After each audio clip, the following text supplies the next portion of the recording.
जिल्ह्यातले सगळेच कार्यकर्ते डिसाईड झाले।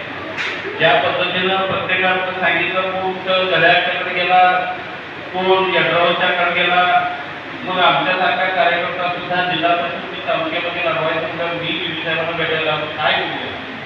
व्हीव्ही साहेबांनी सुद्धा की लढायला हरकत नाही, पण मनापासून तुम्हाला अपेक्षित अशा पद्धतीचं वर्ण पाठबळ मिळणार नाही, तुम्ही तो निर्णय तुमच्या पातळीवरती घ्या, बरोबर आहे।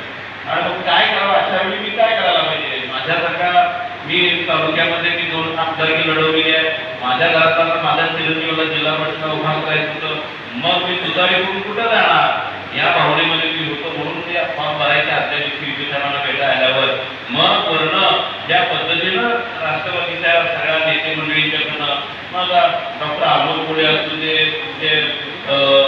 बरेच जे काही आमचे अध्यक्ष असतील किंवा 7 उल्लेख असतील, या सगळ्या मंडळींकडून काही सपोर्ट या मंडळींचा मिळत नाही।